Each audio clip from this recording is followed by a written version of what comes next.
উম্মত যদি গুনাহ করতে করতে করতে করতে করতে করতে করতে করতে কোন পর্বে নিজে সিদ্ধান্ত নিয়ে ফেলে যে আমি বুঝি জাহান্নামী,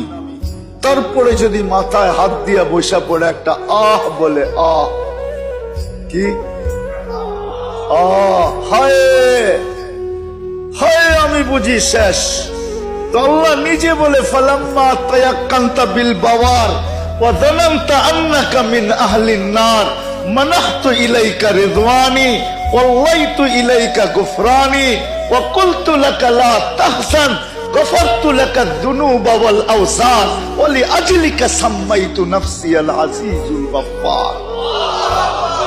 আরবি তো বোঝেন না, বুঝলে মজা আসতো। আল্লাহ বলে উম্মতে মুহাম্মাদি, যদি তুই এই সিদ্ধান্তে পৌঁছলি তুই জাহান্নামে চলে গেলি,